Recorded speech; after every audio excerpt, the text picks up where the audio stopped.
मिनश्शैतानिर्रजीम बिस्मिल्लाहिर्रहमानिर्रहीम। Dear students अस्सलामु अलैकुम।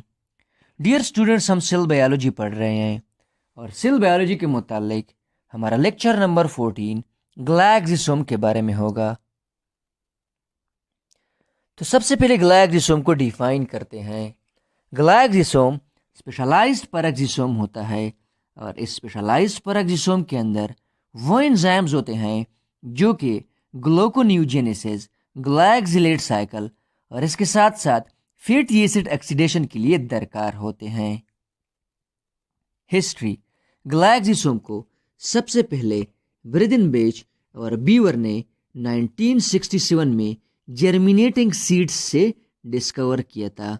उनके मुताबिक जर्मिनेटिंग सीड्स के फैट स्टोरिंग सेल्स में कुछ ऐसे माइक्रोबॉडीज मौजूद हैं जिनके अंदर पैराक्सिसोमल एंजाइम्स के साथ साथ कुछ ऐसे एंजाइम्स भी मौजूद हैं जो कि ग्लाइक्सिलेट साइकिल के लिए दरकार होते हैं और उन्होंने इस माइक्रोबॉडी को ग्लाइक्सोसोम का नाम दे दिया। यहाँ पे एक टर्म माइक्रोबॉडी इस्तेमाल हुआ है, तो सबसे पहले हम माइक्रोबॉडी को एक्सप्लेन करेंगे। तो माइक्रोबॉडी क्या है? माइक्रोबॉडी को साइटोसोम भी कहा जाता है। माइक्रोबॉडी सेल के अंदर उन ऑर्गेनेल्स को कहा जाता है जिनकी डायमीटर 0.1 से लेकर 1.5 माइक्रोमीटर तक होती है और ये माइक्रोबॉडीज प्लांट्स, प्रोटोजोआ और एनिमल्स में पाए जाते हैं। माइक्रोबॉडीज के 4 टाइप्स हैं। एक है पैराक्सिसोम, दूसरा ग्लाइक्सोम, तीसरा हाइड्रोजीनोसोम और चौथा है ग्लाइकोसोम। तो ग्लाइकोसोम क्या है? ग्लाइकोसोम मेम्ब्रेन इनक्लोज्ड ऑर्गेनेली है जिसके अंदर वो एंजाइम्स मौजूद होते हैं जो कि ग्लाइकोलिटिक पाथवे को कंप्लीट करते हैं, ग्लाइकोलिटिक पाथवे के रिएक्शंस को कैटालाइज करते हैं। और ग्लाइकोसोम प्रोटोजोन में पाया जाता है। प्रोटोजोन के काइनेटोप्लास्टिडा ग्रुप में, जो कि फ्लैजिलेटेड प्रोटिस्ट पर मुश्तमिल है, उनमें पाया जाता है। हाइड्रोजीनोसोम मेम्ब्रेन बाउंडेड ऑर्गेनेली होती है यूकैरियोटिक सेल के साइटोप्लाज्म में। हाइड्रोजीनोसोम को यह नाम इसलिए दिया गया है क्योंकि इस ऑर्गेनेली के अंदर एनएरोबिक कंडीशन में बायो प्रोडक्ट के तौर पर मॉलिक्यूलर हाइड्रोजन प्रोड्यूस होता है।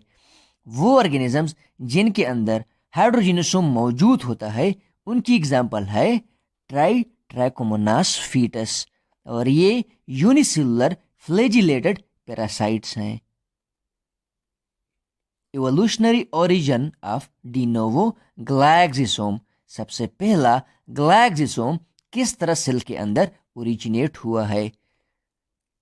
तो एक कंसेप्ट के मुताबिक डी नोवो ग्लाइक्सोसोम एंडोप्लाज्मिक रेटिकुलम से वेसिकल के फॉर्म में डिटैच हुआ है।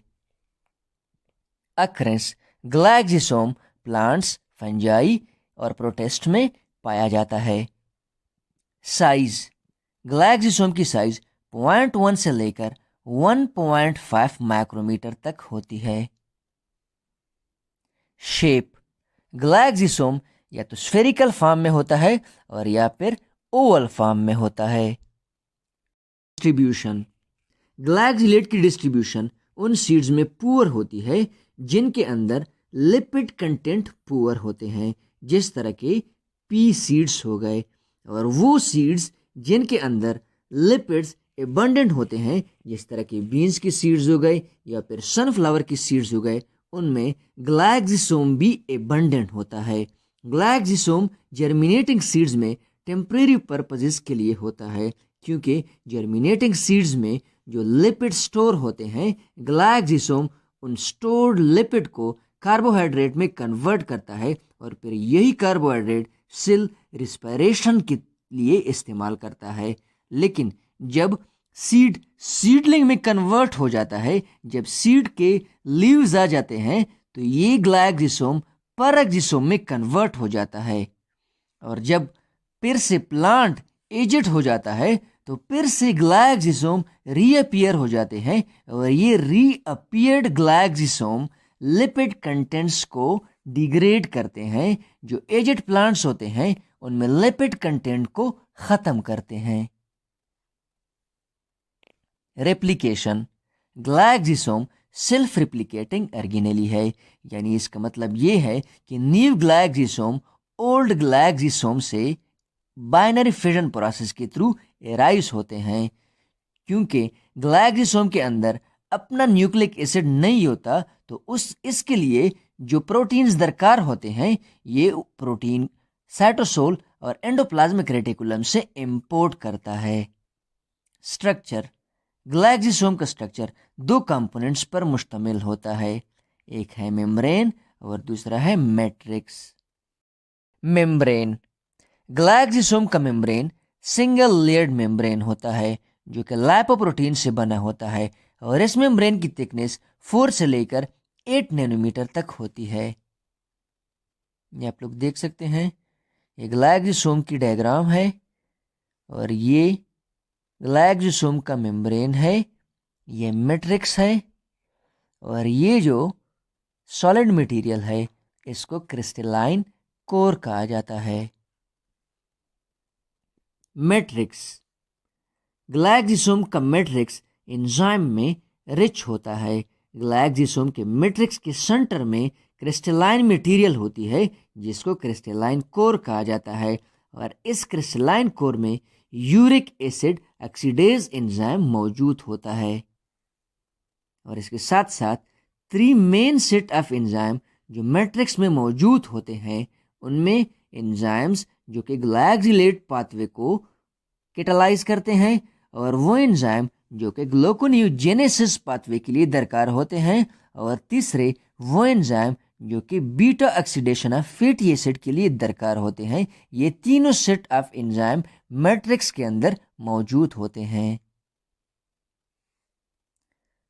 Beta oxidation of fatty acid का क्या मतलब है? Beta oxidation of fatty acid metabolic pathway है जिसमें long chain fatty acid acetyl coenzyme A molecules में कन्वर्ट होते हैं, और इसके साथ साथ FADH2 और NADH2 के मॉलिक्यूल्स भी बनते हैं। ये एसिटाइल कोएंजाइम ए को फर्दर प्रोसेस किया जाता है क्रिब्स साइकिल के थ्रू।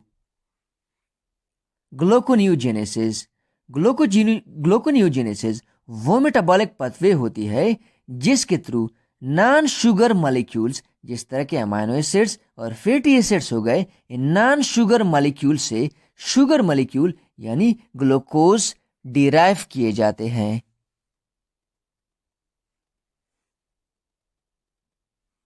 ग्लूकोनियोजेनेसिस की कंप्लीट पाथवे साइटोसोल, स्फेरोसोम, माइटोकॉन्ड्रिया और इसके साथ साथ ग्लाइक्सिसोम में होती है।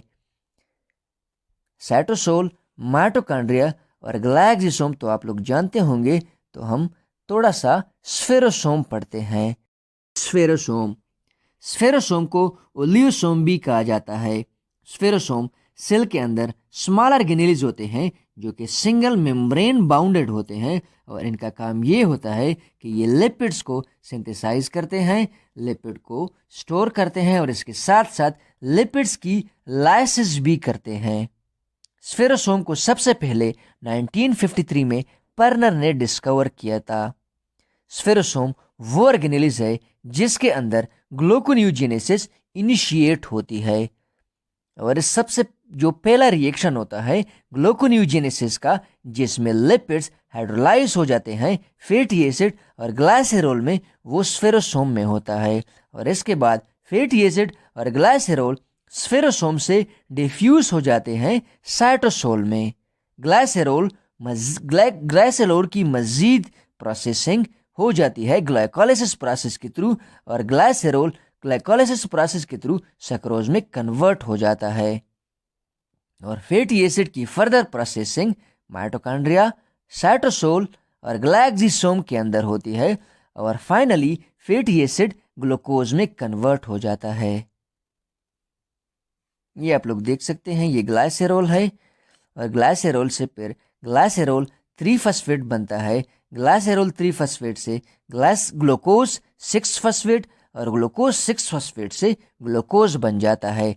इस पाथवे को ग्लूकोनियोजेनेसिस कहा जाता है, क्योंकि इस पाथवे में ये नॉन ग्लूकोज मॉलिक्यूल है, नॉन कार्बोहाइड्रेट मॉलिक्यूल है। ग्लाइसेरोल ये कन्वर्ट हो जाता है कार्बोहाइड्रेट मॉलिक्यूल जो कि ग्लूकोज है।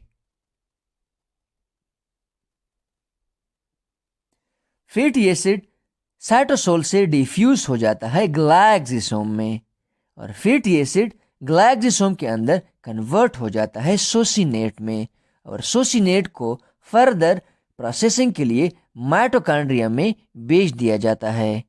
माइटोकॉन्ड्रिया के अंदर सोसिनेट कन्वर्ट हो जाता है फास्फोइनोल पायरुवेट में।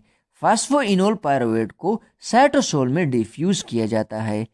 साइटोसोल में फास्फोइनोल पायरुवेट ग्लूकोज में कन्वर्ट हो जाता है। ग्लाइकोजिलेट पाथवे हिस्ट्री। ग्लाइकोजिलेट पाथवे को सबसे पहले कॉर्नबर्ग और क्रेब ने 1956 में सुडोमोनास बैक्टीरिया के अंदर डिस्कवर किया था। डिफिनीशन: ग्लाइकोजिलेट पाथवे एनएरोबिक पाथवे है और इस पाथवे में एसिटाइल कोएंजाइम ए को कन्वर्ट किया जाता है सोसिनेट में, और सोसिनेट से फिर कार्बोहाइड्रेट्स बनते हैं। ये पाथवे प्लांट्स, फंजाई, प्रोटिस्ट और बैक्टीरिया में अकर होती है। इस पाथवे में एसिटाइल कोएंजाइम ए के 2 मॉलिक्यूल्स कंज्यूम होते हैं, और इस पाथवे के लिए 5 मेजर एंजाइम्स रिक्वायर होते हैं जो कि citrate synthetase, aconitase, malate dehydrogenase, isocitrate lies और इसके साथ साथ मिलेट सिंथेटेज एंजाइम्स हैं। इसमें जो पहले 3 एंजाइम हैं ये क्रेब्स साइकिल और ग्लाइकोजिलेट पाथवे आपस में शेयर करते हैं, यानी ये 3 enzyme citrate synthetase, aconitase, malate dehydrogenase ये ग्लाइकोजिलेट पाथवे के साथ साथ क्रेब्स साइकिल में भी इस्तेमाल होती है।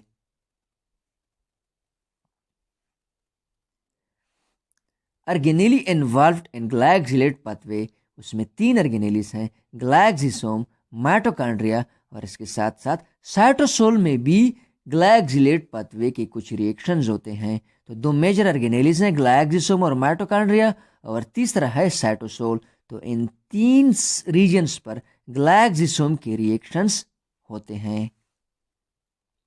Mechanism of glyoxylate pathway.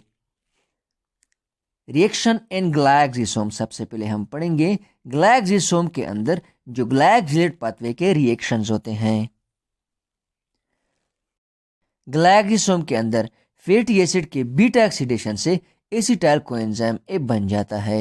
ये एसिटाइल कोएंजाइम ए एक्सेलोएसीटेट के साथ मिलकर सिट्रेट बना लेता है, और इस रिएक्शन को सिट्रेट सिंथेटेज एंजाइम कैटालाइज करता है। और इसके बाद सिट्रिक एसिड की डिहाइड्रेशन हो जाती है, और इस डिहाइड्रेशन से सिट्रिक एसिड कन्वर्ट हो जाता है सिस एकोनेटिक एसिड में, और इस रिएक्शन को एकोनिटेज एंजाइम कैटालाइज करता है। ये आप लोग देख सकते हैं, ये सिट्रिक एसिड का स्ट्रक्चरल फार्मूला है, और सिट्रिक एसिड से H2O मॉलिक्यूल रिमूव हो जाता है और सिट्रिक एसिड कन्वर्ट हो जाता है सिस एकोनेटिक एसिड में, और इसके बाद सिस एकोनिटेट कन्वर्ट हो जाता है, उसकी फिर से हाइड्रेशन हो जाती है, उसमें फिर से हाइड्रोजन मॉलिक्यूल ऐड हो जाता है और ये कन्वर्ट हो जाता है आइसोसिट्रेट मॉलिक्यूल में, और ये एंजाइम भी और ये रिएक्शन भी एकोनिटेज एंजाइम के प्रेजेंस में होती है।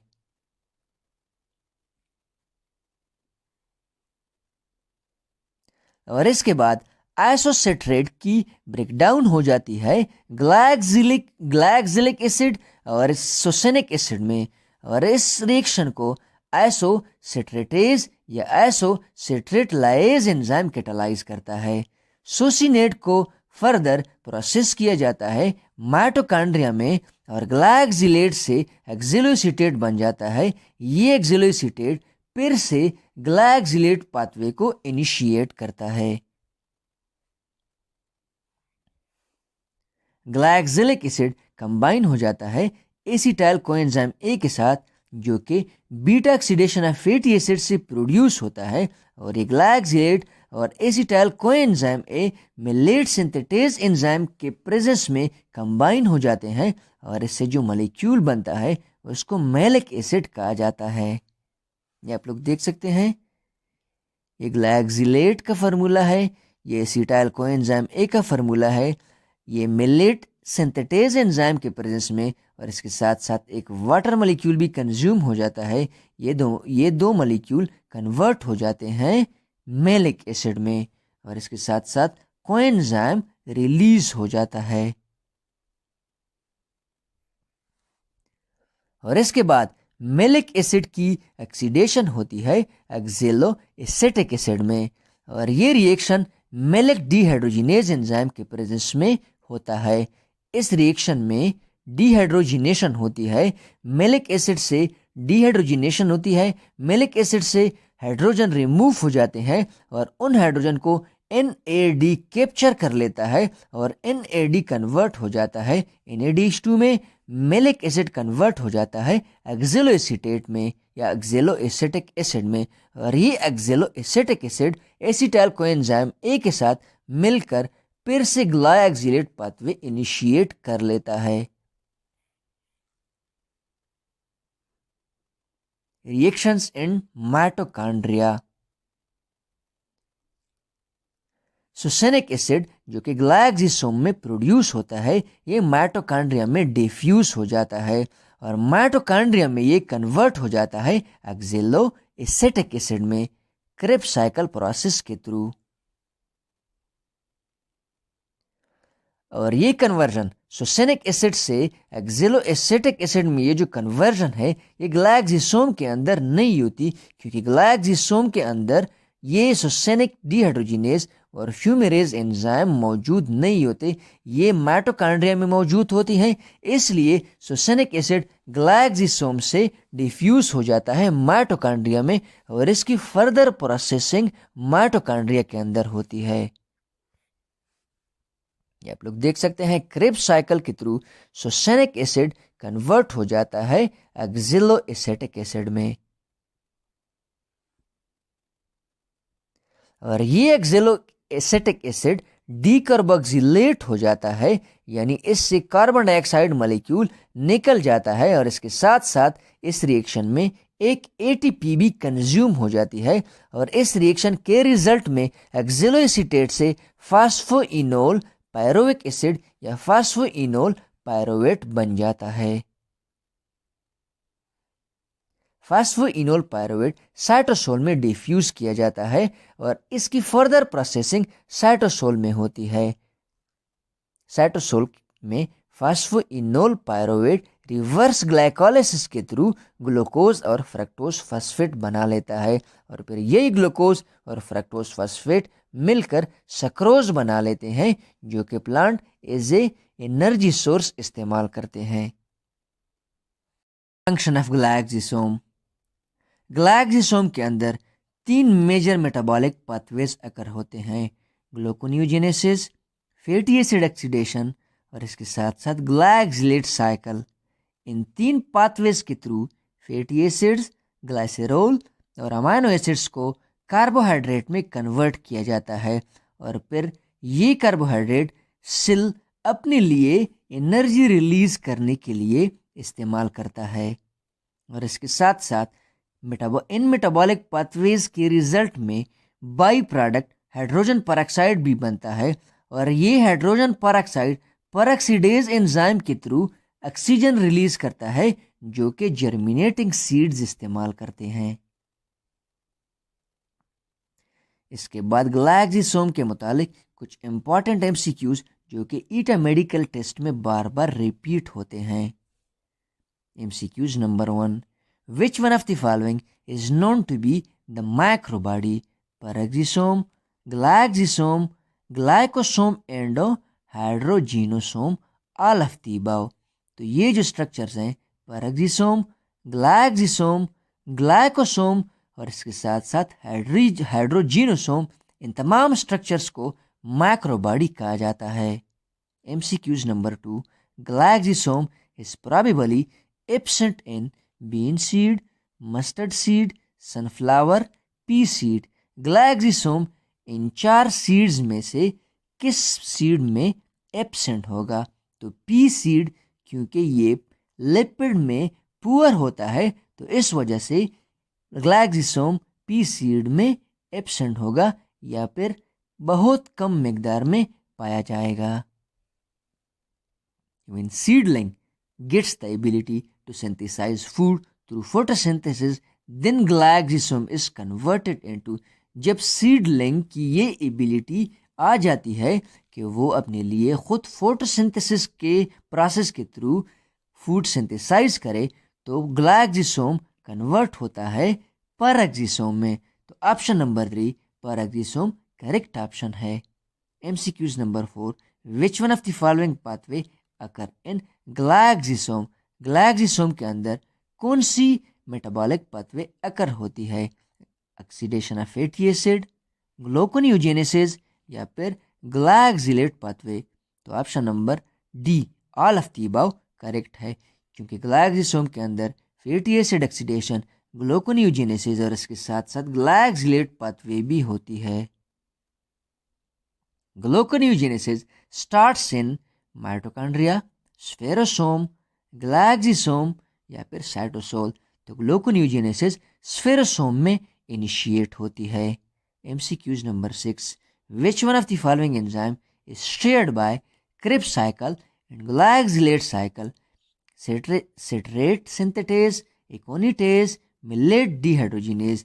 इन तीनों एंजाइम में वो कौन सा एंजाइम है जो कि क्रिब्स साइकिल और ग्लाइक्सिलेट साइकिल आपस में शेयर करते हैं? तो option number D all of the above correct answer है, क्योंकि सिट्रेट सिंथेटेज, एकोनिटेज और मिलेट डिहाइड्रोजिनेज ये तीनों एंजाइम क्रिब्स साइकिल और ग्लाइक्सिलेट साइकिल आपस में शेयर करते हैं। How many molecules of coenzyme is consumed in glycolate pathway? एक ग्लाइकोलेट पाथवे में कोएंजाइम ए के कितने मॉलिक्यूल कंज्यूम किए जाते हैं? Option number 1, option number 2, option number 3 और ऑप्शन नंबर 4। तो ऑप्शन नंबर 2 यानी 2 करेक्ट आंसर है। एक ग्लाइकोलेट पाथवे में 2 कोएंजाइम कंज्यूम होते हैं। Succinate in glycolate pathway is produced in glycosome, cytosol, mitochondria या फिर पेरोक्सिसोम? ग्लाइकोलेट पाथवे में सुसिनेट किस ऑर्गेनेली में प्रोड्यूस होता है? तो option number A glycosome correct option है। MCQs number 9, the primary activity of glycosome is to convert fatty acid into protein, carbohydrate, steroid या फिर न्यूक्लिक एसिड? ग्लाइकोसोम की बुनियादी जो फंक्शन है वो क्या है कि ये फैटी एसिड को कन्वर्ट करते हैं कार्बोहाइड्रेट्स में। MCQs number 10, peroxisome family include peroxisome, glycosome, glycosome या फिर ऑल ऑफ द अबव? तो पेरोक्सिसोम फैमिली मुश्तमिल होती है पेरोक्सिसोम पर, ग्लाइकोसोम और इसके साथ साथ ग्लाइकोसोम पर भी। तो all of the above option number D correct answer है। Thanks for watching the video. Please subscribe the channel Biology with Saqib Zib for more videos.